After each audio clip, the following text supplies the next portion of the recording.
Olá, amados, paz e bem, eu sou o presbítero Melquisedeque e estou aqui para os comentários da lição desta semana, lições bíblicas da editora CPAD Classe de Jovens, quarto trimestre de 2025. E como você sabe, nesse trimestre nós estamos estudando o livro do profeta Jeremias. A lição de hoje é a lição de número 9 e o tema A Fidelidade dos Recabitas. Nós estaremos estudando um tema muito legal, muito interessante, onde o Senhor ordena que Jeremias faça um teste e nesse teste ele compara a fidelidade dos recabitas com a fidelidade de Judá. A fidelidade dos recabitas aos mandamentos, às ordenanças de seus ancestrais e a fidelidade de Judá à lei de Deus. E nós iremos estudar esse tema, um tema muito interessante na lição de hoje.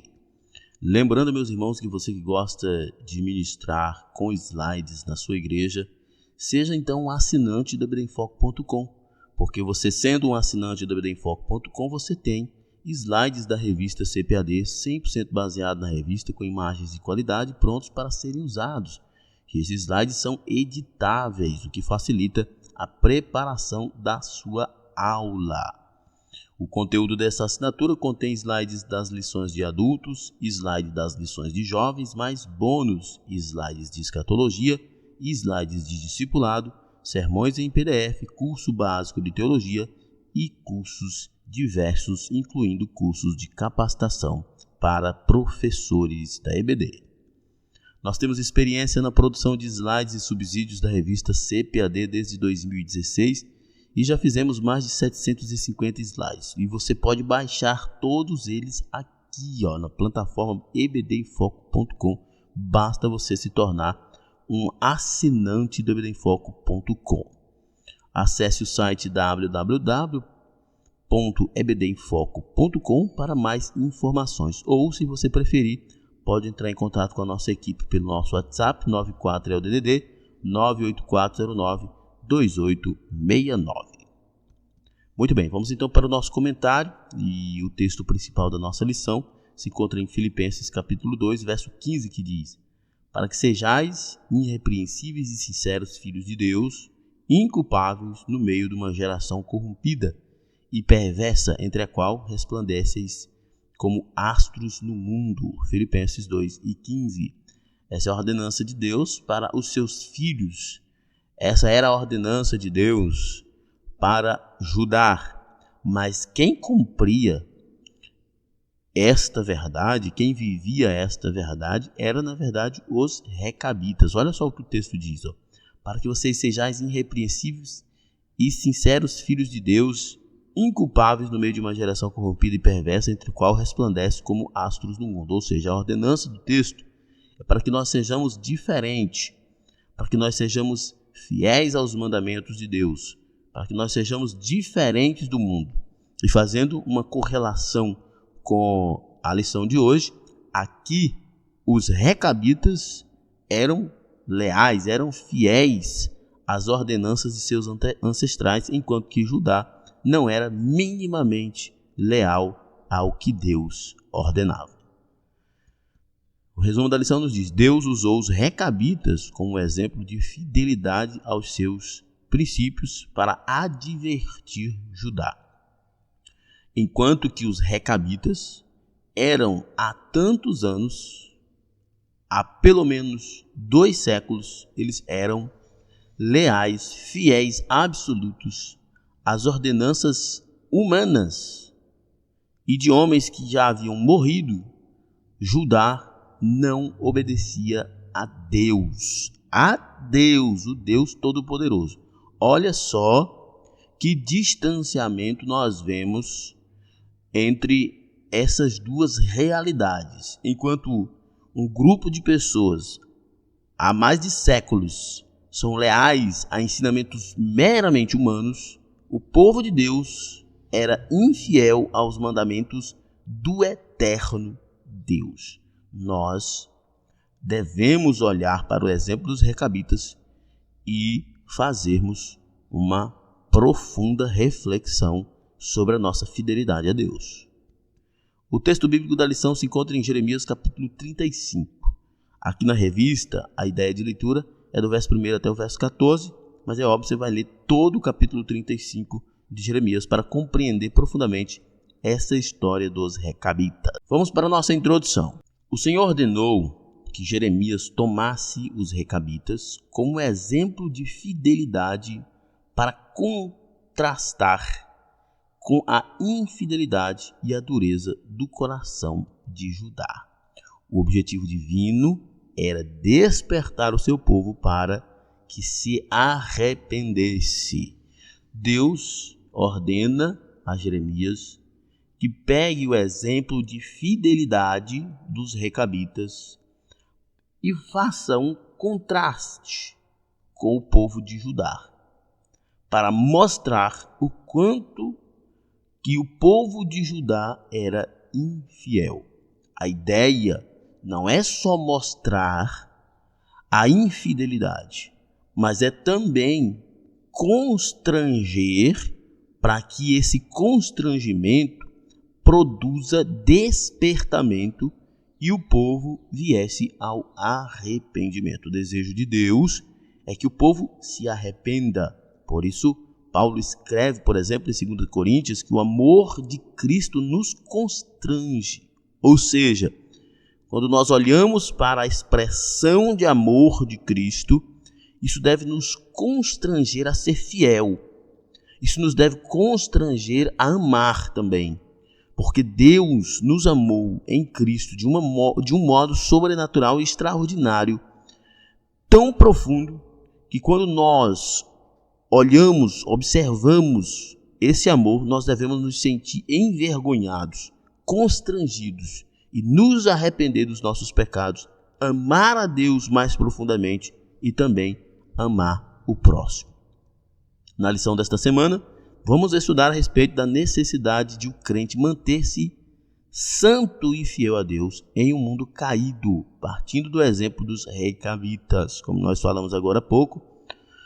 São mais de 2 séculos de fidelidade a mandamentos meramente humanos, enquanto que o povo de Deus não ficava sequer uma geração obedecendo a lei. E nós iremos observar este exemplo de fidelidade de um povo para com seus ancestrais e fazer esse contraponto. Primeiro tópico, os recabitas. Quem são os recabitas? Vamos conhecer um pouco de quem eram os recabitas. Segundo o dicionário bíblico Baker, os recabitas são uma família, ou talvez uma ordem, que tem as suas origens em Jonadab. Nós podemos ver isso lá no capítulo 10 de 2 Reis.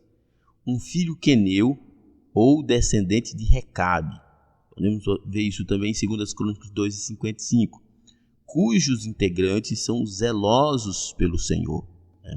Inclusive, diante da fidelidade dos recabitas, Deus faz uma promessa de que nunca faltaria recabitas servindo ao Senhor. Lembremos também que Jonadab foi aquele que ajudou o rei de Israel a exterminar os profetas de Baal, destruir o templo de Baal na sua época. Desde então, Jonadab já era um homem zeloso por Deus. Então, está no caráter desse povo ser zeloso pelas leis de Deus, e aqui também ser zelosos pelas leis de seus ancestrais. Eles são citados no capítulo 35 do livro de Jeremias como exemplo para Judá. O profeta, mediante a orientação do Senhor, usa esse grupo com a finalidade de proferir uma mensagem ao povo de Judá. No entanto, pouco se sabe sobre a origem deste grupo, mas o que se sabe é suficiente para chamar a atenção, principalmente pelo compromisso que tinha com o seu modo de viver, que receberam de seus patriarcas. Mas, como eu disse, apesar de poucas informações, nós vemos que Jonadab já era um homem zeloso, e ele transmitindo esta mensagem para o seu povo.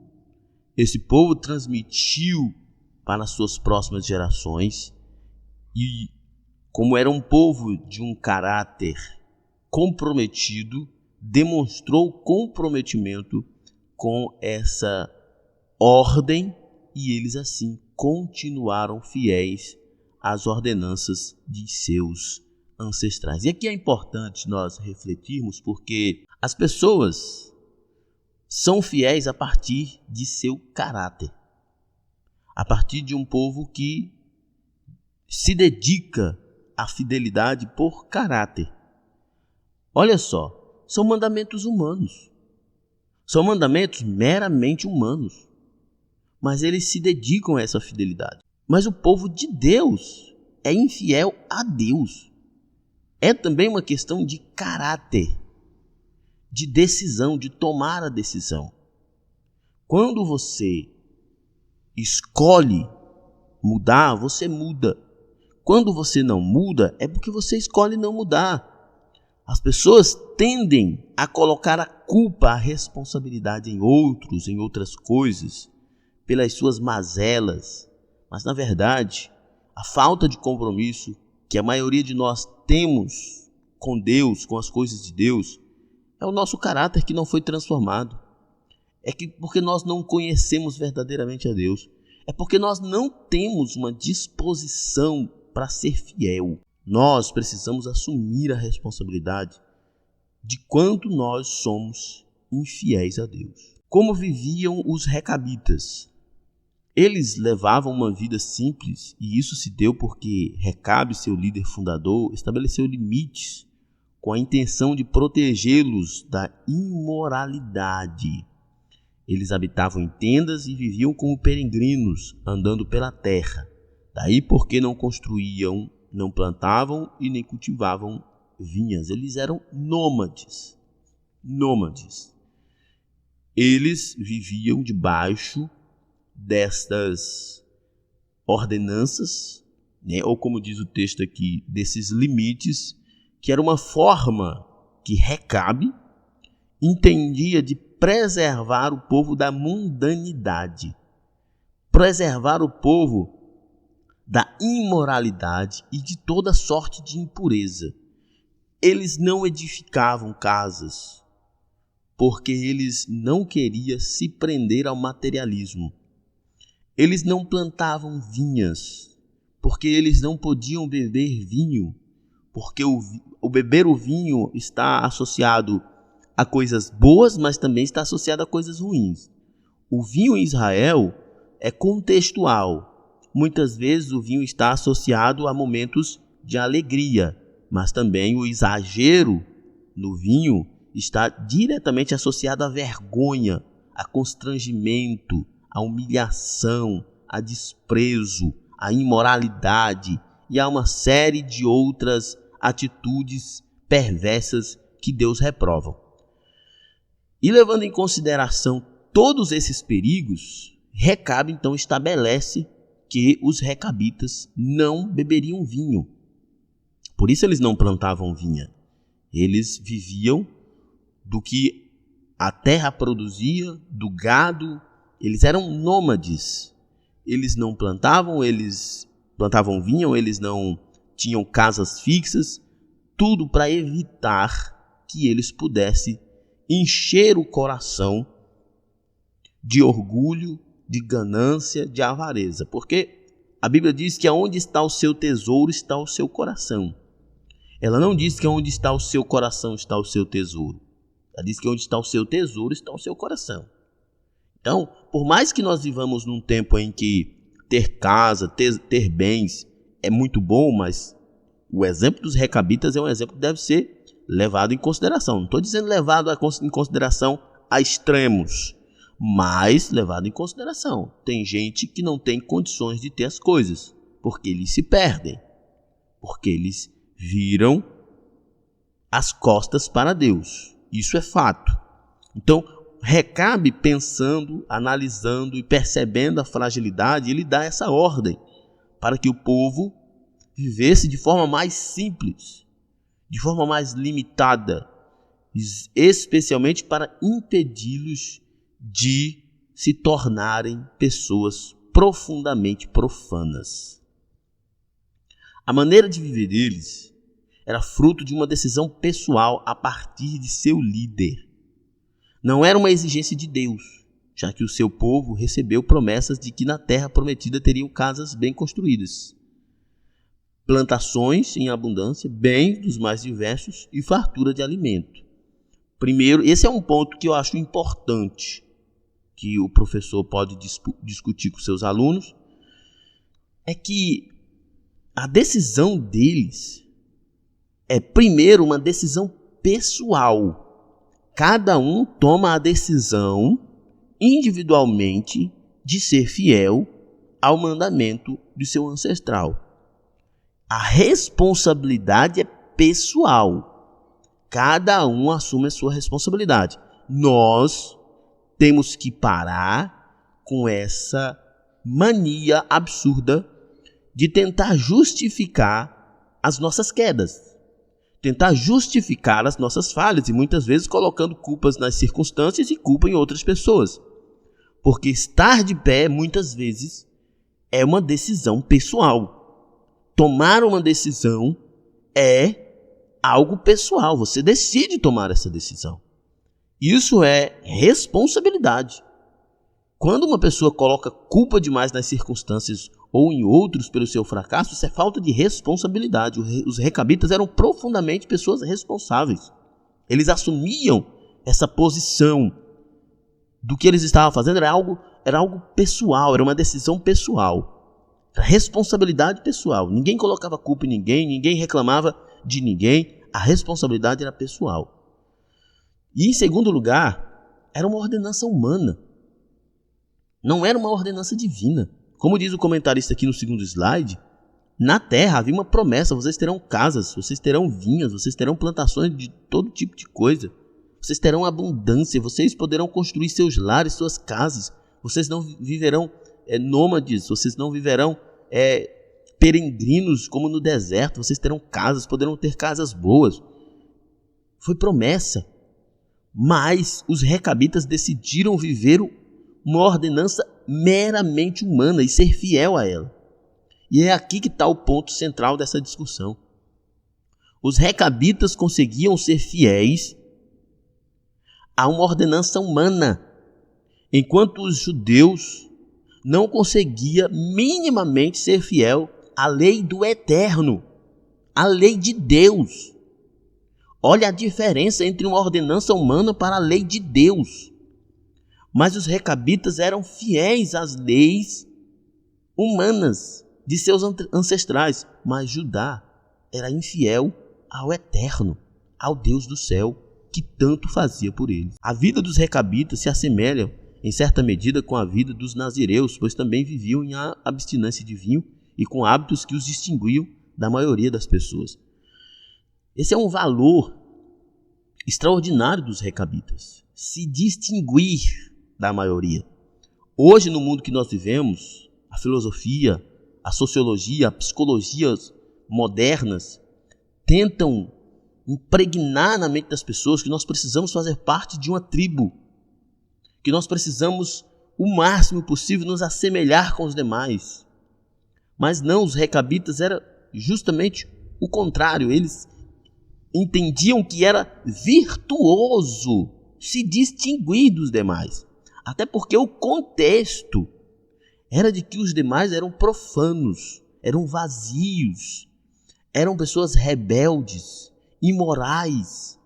E eles não queriam ser assim. Hoje existe um incentivo profundo na cultura para que os jovens sejam profanos, para que os jovens sejam marginais, para que as moças sejam prostitutas, sejam vulgares. Mas nós, cristãos, precisamos olhar para os hábitos dos recabitas e lembrar: é virtuoso nos distinguirmos dessa geração maligna. É algo proveitoso para nós nos distinguirmos deles, sermos diferentes deles. Para os recabitas foi tão importante que chamou a atenção de Deus. Eram ordenanças humanas, mas eles eram tão fiéis que chamou a atenção de Deus. A fidelidade chama a atenção de Deus. Nós vivemos em um tempo onde a cultura estimula a perversidade, a imoralidade, a delinquência. Mas nós, como crentes, como servos de Deus, nós precisamos entender como virtuoso sermos distintos, sermos diferentes dessa geração, dessa gente, dessa coisa maligna, podre que a sociedade é.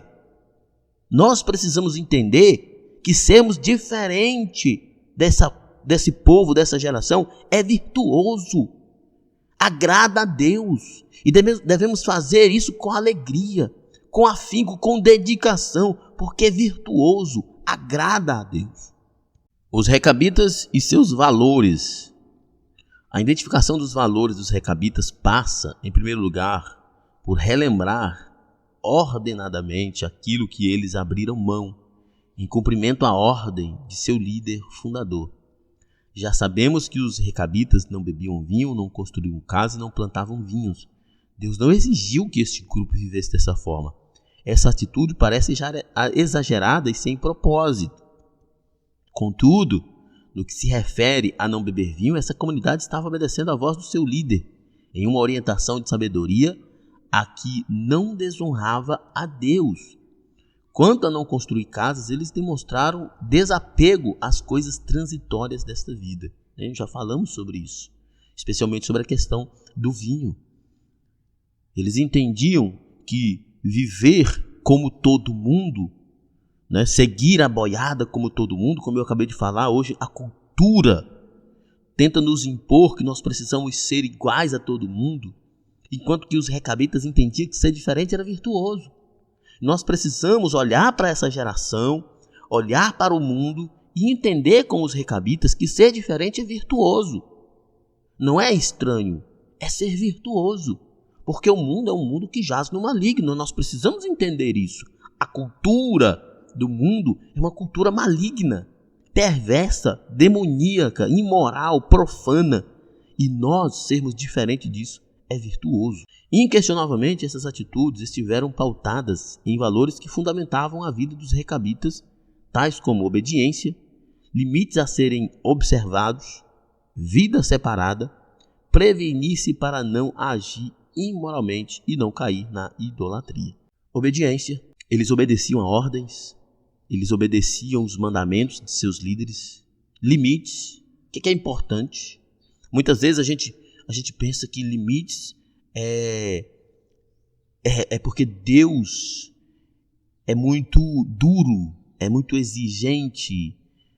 Limites, os limites que a palavra impõe é porque Deus é duro demais. É um ditador, mas não, entenda.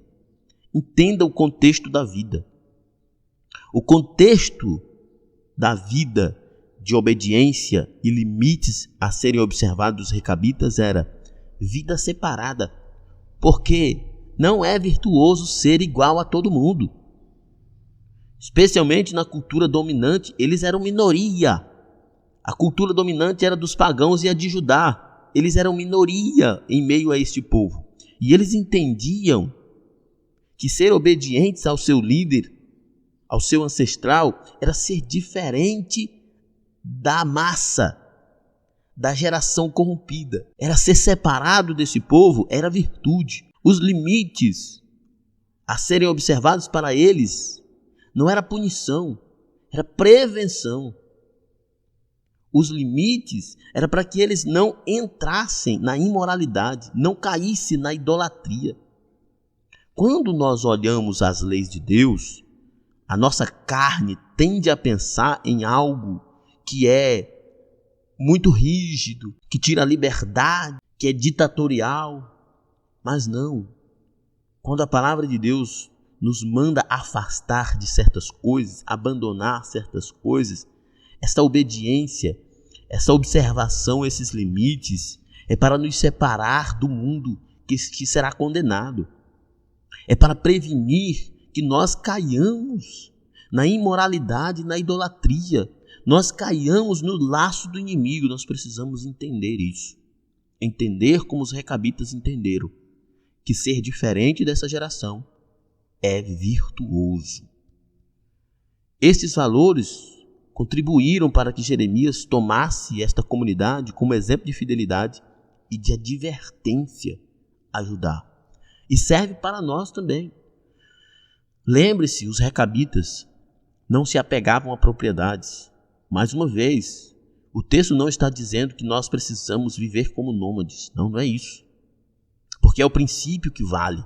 O princípio diz que nós não devemos nos apegar às coisas materiais. Os recabitas não plantavam vinhos, não plantavam uvas, melhor dizendo. Por quê? Para não caírem na tentação de beber o vinho. E caindo na tentação de beber vinho, eles se embriagariam e se tornariam profanos e imorais, idólatras. Então eles se preveniam. Eles cortavam o mal pela raiz. Não era uma exigência sem razão. Era uma forma deles estarem livres das contaminações do mundo da época. E assim nós devemos também imitar os recabitas. Como eu disse, não vivendo como nômades, mas nos abstendo daquilo que toma o lugar de Deus no nosso coração. Porque, como eu disse agora há pouco, aonde está o nosso tesouro, está o nosso coração. Não é onde está o nosso coração, está o nosso tesouro.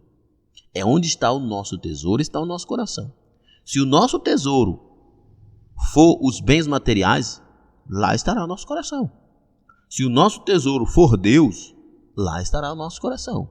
Porque o nosso coração sempre estará diante do nosso tesouro.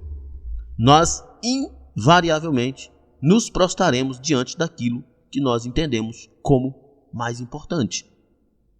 Se é bens materiais, se são amizades, se são prazeres que são importantes, então, inevitavelmente, é lá que seu coração estará preso.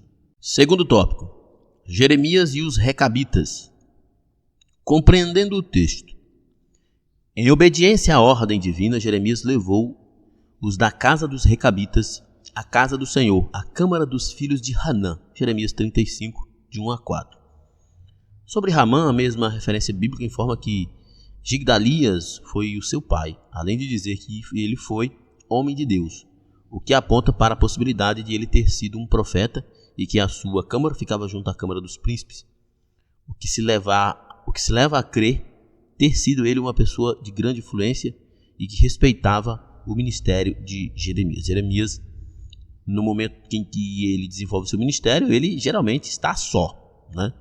Ele tem a oposição de toda a nação, mas aqui ele tem o apoio de alguém que é considerado homem de Deus. E os homens de Deus apoiam os homens de Deus. Homens de Deus têm discernimento.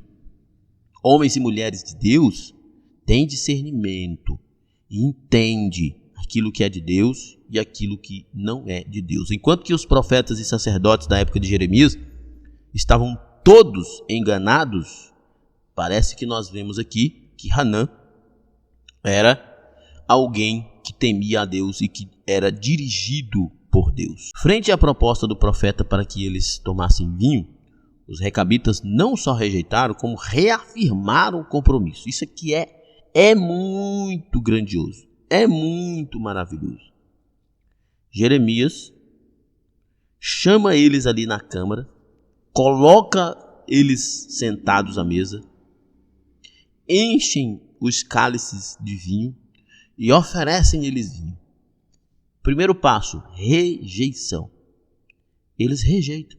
Olha só o que diz o texto. Mas eles disseram: não beberemos vinho, porque Jonadab, filho de Recabe, nosso pai, nos ordenou: nunca jamais beberei vinho, nem vós, nem nossos filhos. Primeiro, eles rejeitam.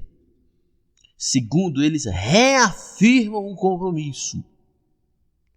Eles reafirmam o compromisso. Olha só, muitas vezes, professor, explora isso com seus alunos.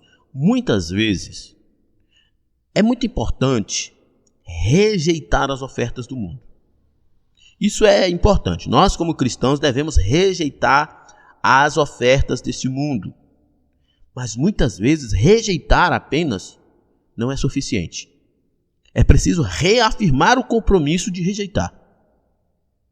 Eles dizem, Jeremias, nós não beberemos vinho. E eles reafirmam, porque o nosso pai, porque Jonadab disse que era para nós não beber. Nós não beberemos vinho, porque nós temos um mandamento, porque nós temos uma referência, porque entendemos que obedecer é melhor do que errar.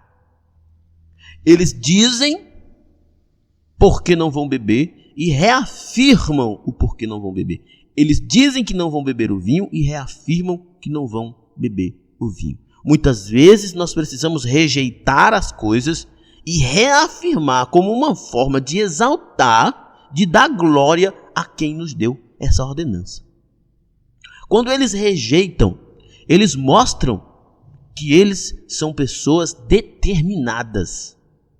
Quando eles reafirmam o compromisso, eles engrandecem quem deu a eles o compromisso. Então nós precisamos rejeitar as ofertas do mundo e reafirmar por que estamos rejeitando. Nós rejeitamos porque Deus nos deu uma ordem para rejeitar e reafirmamos que rejeitamos porque Deus é nosso Senhor. Não é porque temos medo, não é porque isso ou por aquilo, é porque Deus nos ordenou. Depois disso, o texto informa que Jeremias recebeu a mensagem de Deus a ser transmitida a Judá com base nesse episódio, seguindo da promessa de Deus aos recabitas pela sua fidelidade. Deus diz então, a mim, porém, que começando de madrugada vos tenho falado, não me obedeceste. Esta é a mensagem. Depois do encontro com os recabitas, Deus diz para Jeremias, olha, transmita para o povo. A mim, porém, que começando de madrugada vos tenho falado, vocês não me obedecem. Deus diz, olha, Jeremias diz para o povo, os recabitas são fiéis a Jonadab. Jonadab morreu, Jeremias, há muitos anos, há centenas de anos. Os recabitas, Jeremias, são obedientes a mandamentos humanos. Mas o meu povo, que eu mando profetas todo dia, de madrugada, de dia, apressadamente, urgentemente, e o meu povo sempre rejeita.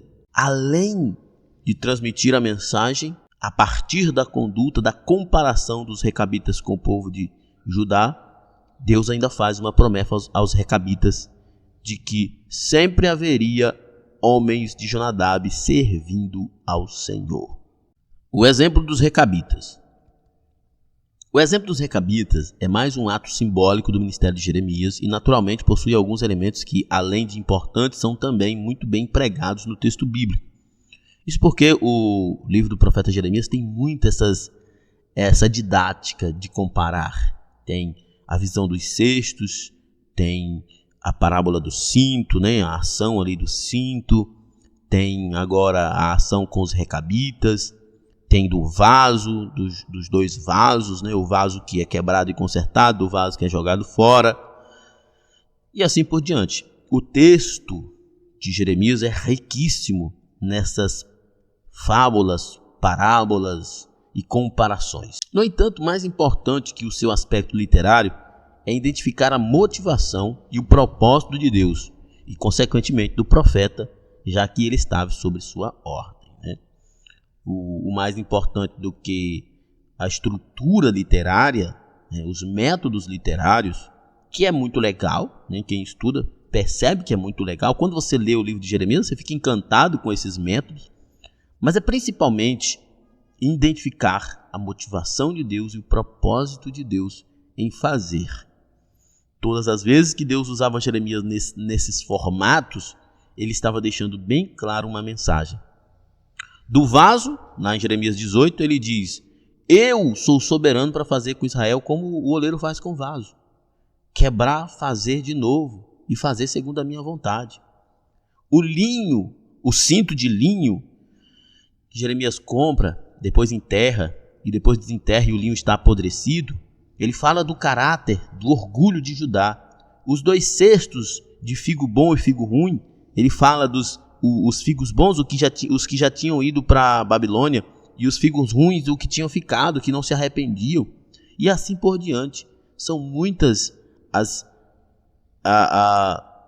as formas literárias usadas por Jeremias, mas o propósito é Deus mostrar para o seu povo que o povo está falhando em obedecer ao Senhor. É possível perceber o propósito no uso do exemplo dos recabitas. Deus já havia usado os profetas para falar a Judá há algum tempo, mas sem mudança alguma em suas atitudes, como se vê nas expressões: vós não me ouvistes, mas não inclinaste os seus ouvidos, nem me obedeceste a mim.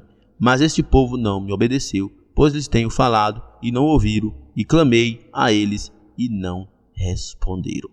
Muitas são as formas de Deus falar com o povo, e eles, infelizmente, sempre tiveram a mesma atitude de rebeldia.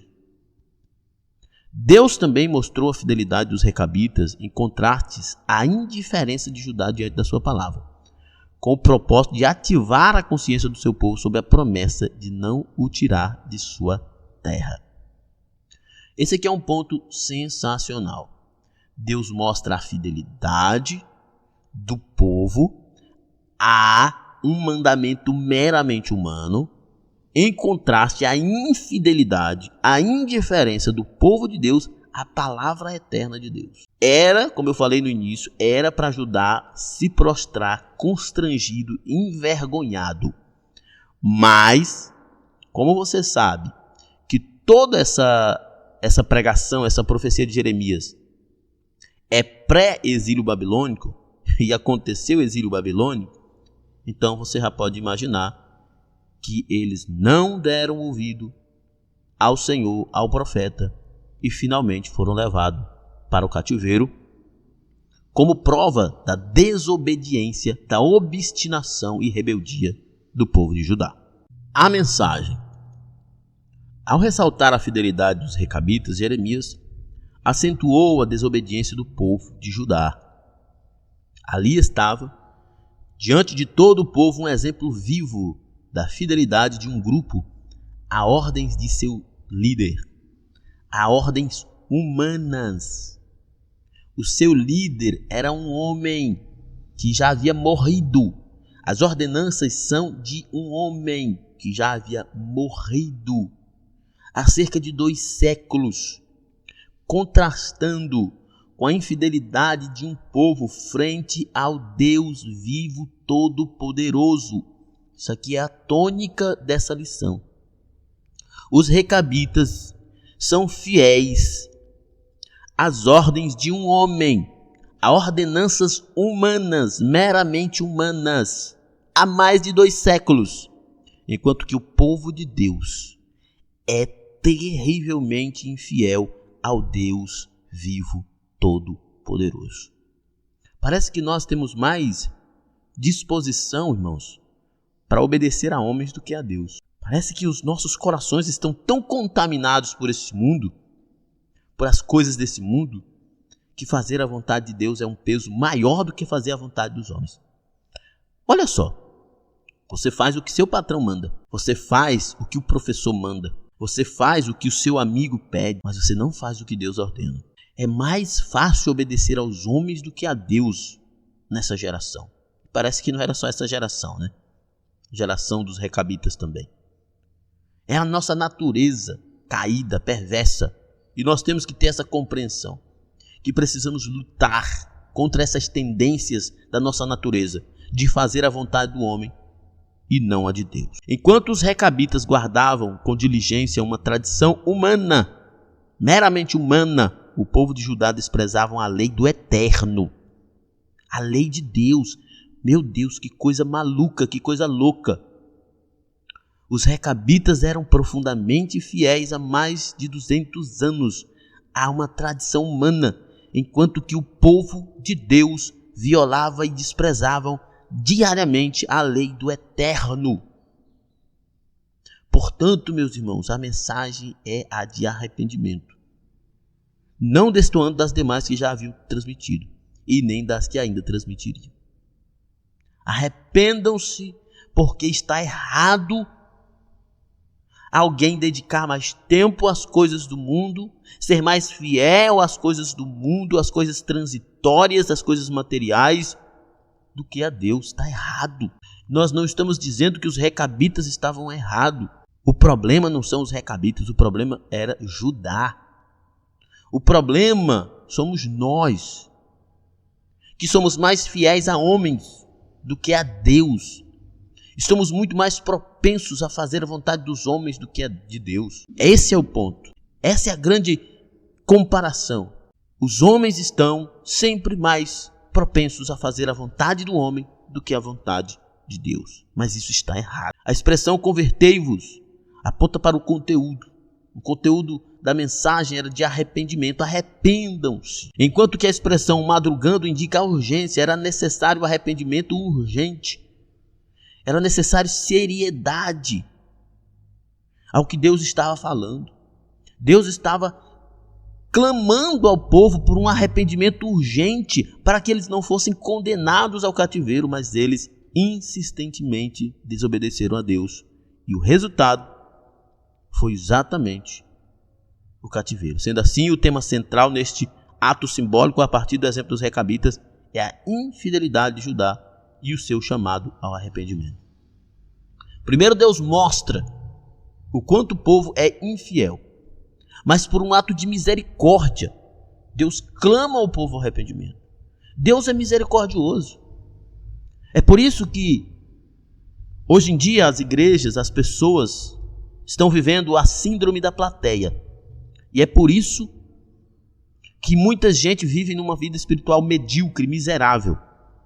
Porque elas estão indo para a igreja para assistir um evento, um espetáculo.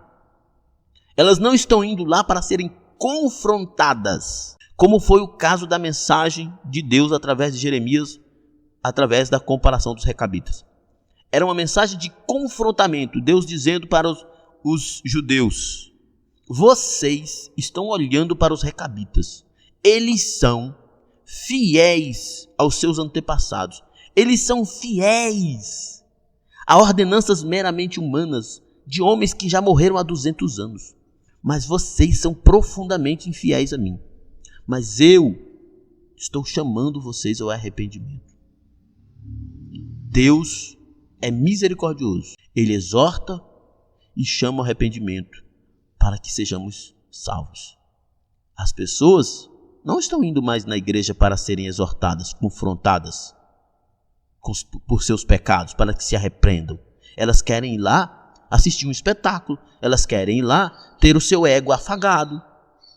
E é por isso que estão vivendo uma vida cristã medíocre, desprezível, que não agrada a Deus, porque elas estão indo para o templo para serem agradadas e não para agradar a Deus, não para serem confrontadas e se arrependerem dos seus pecados. Entretanto, os ouvidos e o coração fechado não contribuíram para que o povo se arrependesse, vindo então o juízo, ainda que a mensagem tenha sido anunciada. Muitas vezes a mensagem é anunciada, mas o povo está num estado de rebeldia tão profunda que ignora esta mensagem. Mas a palavra de Deus não volta vazia.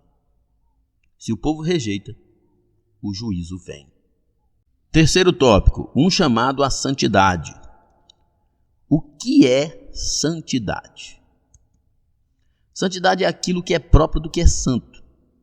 Quando relacionado a Deus, a santidade é um de seus atributos, geralmente relacionado ao aspecto moral, embora as suas implicações sejam muito mais amplas. Eu destaco aqui, tudo em Deus é santo. Deus é santo e tudo em Deus é santo. Como o comentarista diz aqui, a santidade é um dos seus atributos, está relacionado principalmente ao aspecto moral. Mas tudo em Deus é santo, porque Deus é santo. Sua justiça é santa, sua graça é santa, seu juízo é santo, sua misericórdia é santa, seu amor é santo, mas a sua punição também é santa. Por quê? Porque é perfeita, porque é pura, porque é altamente moral, o valor moral é excepcionalmente incontestável. Então, tudo em Deus é santo. As pessoas pensam que a santidade de Deus é algo separado do seu amor, por exemplo. Por isso que hoje em dia tem muito um amor, o que vale é amar, o que importa é amar. Não. O que importa é amar como Deus ordena, porque o amor de Deus não se contamina com o pecado. A santidade de Deus, ela está em todos os outros atributos de Deus. Todos os outros atributos de Deus são completamente ao averso do pecado. O amor de Deus não é pecaminoso, a justiça de Deus não é pecaminosa, a misericórdia de Deus não é pecaminosa, a graça de Deus não é pecaminosa. Todos os outros atributos de Deus, todas as ações de Deus é perfeita, é santa. Quando nós falamos que Deus é santo, é porque tudo em Deus é santo. A santidade diz respeito também ao que ou a quem está próximo de Deus, como o seu povo, que além de ser convocado a viver em santidade e denominado como nação santa, santidade é a qualidade de alguém que se entrega sem reservas a Deus e para ele vive de forma exclusiva com vistas a agradá-lo. Somos santos não porque somos perfeitos, mas porque existimos em Cristo. A santidade, ela tem 3 aspectos: passado, presente e futuro. O passado é a santidade da justificação. Nós somos justificados e fomos nascidos de novo, fomos recriados. Como diz Paulo lá em Efésios 2, somos criação de Deus em Cristo. Então, como eu fiz o destaque aqui, santidade não é a mesma coisa que ser perfeito, porque santidade é a nossa posição em Cristo. O primeiro aspecto da santidade. Se eu aceitei Jesus de verdade, eu não sou perfeito, mas eu já sou santo. Lembra daquele ditado que as pessoas dizem, mas eu não sou santo? Então tá errado, você vai para o inferno. Porque sem santidade ninguém verá o Senhor. Você pode não ser perfeito, mas você tem que ser santo. Porque nesse aspecto, a santidade posicional é porque nós somos criados em Cristo por Deus. Ou seja, nós nascemos de novo, fomos justificados quando aceitamos Jesus. Então nós somos santos, porque nós estamos em Cristo e somos nova criatura. E as coisas velhas se passaram e tudo se fez novo. E aí vem o aspecto presente da santidade, que é a santidade diária, que é se abster do pecado, que é rejeitar o pecado, que é lutar contra o pecado. E nós temos a santidade futura, que é a glorificação, que aí sim é a perfeição. Mas nós, crentes, somos santos. Nós podemos não ser perfeitos ainda, porque na glorificação seremos, mas nós somos santos. E lembre-se de que a santidade de Deus é, antes de tudo, separação do pecado. Ninguém que diga ser santo é alguém que viva de mãos dadas ou em comunhão com o pecado. O pecado na vida do santo é um acidente e não uma conduta. Santidade como fruto da fidelidade. Santidade e fidelidade são virtudes que o Espírito Santo desenvolve na vida do crente. Mas qual é a relação entre santidade e fidelidade? O termo fidelidade vem do latim fidelis e diz respeito a quem é fiel, leal, constante, consistente e comprometido com algum compromisso assumido. O ponto principal da santidade cristã é estar em Cristo. Estar em Cristo. Isso é fidelidade. E estar em Cristo não só é um exemplo de santidade, mas é um exemplo de fidelidade. Então, fidelidade e santidade, nesse aspecto, andam juntos. Porque a santidade, nós só somos santos porque estamos em Cristo. E só é fidelidade quando permanecemos em Cristo. Os recabitas são um bom exemplo de fidelidade, pois diante da oferta feita por Jeremias para que eles tomassem vinho, eles preferiram manter-se firmes em seguir o compromisso de honrarem a diretriz de um líder que já não estava entre eles. Em certo sentido, os recabitas estão em Jonadab, estão no mandamento de Jonadab, por isso eles são fiéis. Daniel, o profeta, também serve como um exemplo de que a fidelidade é a base sólida de uma vida construída no propósito de honrar a Deus com uma vida de santidade. Pois no mesmo contexto de Jeremias, nos dias do rei Jeoaquim, junto de outros nobres, ele foi levado à Babilônia. E longe de sua terra teve a possibilidade de se contaminar com as iguarias do rei. Entretanto, decidiu firmemente não fazer, mantendo-se fiel a Deus em santidade. Como nós vemos em Daniel 1:8, que ele diz: resolveu Daniel firmemente não contaminar-se com as finas iguarias do rei, nem com o vinho que ele bebia. Então pediu ao chefe dos eunucos que lhe permitisse não se contaminar. Ele tomou uma decisão de ser fiel. Por quê? Porque era santo, separado. A santidade que abençoa. Depois de mostrar o contraste entre a fidelidade dos recabitas e a infidelidade de Judá, o Senhor vaticinou o mal que viria sobre o seu povo e o bem que faria aos filhos de Jonadab. A fidelidade e a vida separada dos recabitas atraiu a atenção de Deus, que garantiu a perpetuação deste povo, somada à promessa de que os seus descendentes assistiriam em sua presença. Isso é sensacional. Olha só. Os recabitas estão sendo fiéis a mandamentos humanos. Deus não exigiu isso deles. Mas Deus se agradou profundamente da honestidade, da sinceridade deles. Lembra de Cornélio, que é aquele homem que recebeu a visão, a visita dos anjos lá para ele mandar chamar Pedro, para que Pedro pregasse o evangelho para ele? O que o texto diz? Cornélio, as tuas esmolas, as tuas orações têm chegado até o céu. Deus tem visto. Apesar de tu não ser crente, de tu ser um pagão, mas Deus está vendo a tua fidelidade. Deus está vendo a tua disposição em ser um homem bom. Irmãos, nós não seremos salvos pelas obras, mas as nossas boas obras agradam a Deus. As nossas boas obras chamam a atenção de Deus. Olha o que aconteceu com os recabitas. A fidelidade deles chamou a atenção de Deus.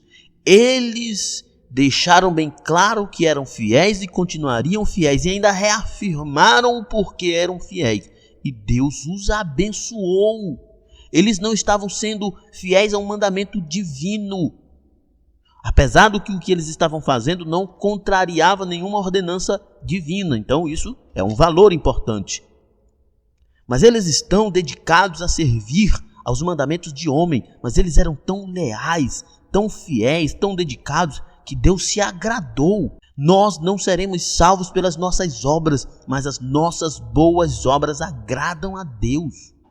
Assim como foi com os recabitas, assim como foi com Cornélio, nós precisamos entender que as nossas obras, as nossas boas obras agradam a Deus. Deus quer que o seu povo seja santo, e aos que fazem a sua vontade tem a promessa de que permanecerão para sempre. Portanto, a santidade e a fidelidade agradam a Deus e permitem que os crentes sejam beneficiados com as bênçãos divinas. Nossa conclusão. A lição que estudamos é um convite aos crentes deste tempo a viverem em santidade e em fidelidade a Deus. O comportamento de Judá não reflete a sua identidade de povo de Deus. Daí porque ele contrastou a sua infidelidade com a fidelidade dos recabitas, ensinando a esta geração que a fidelidade e a santidade são virtudes que agradam e abrem as portas para que as suas bênçãos sejam derramadas aos que assim decidem viver. Muito bem, chegamos ao final de mais um comentário. Ficamos por aqui. Que Deus em Cristo nos abençoe e até a próxima. Paz e bem a todos.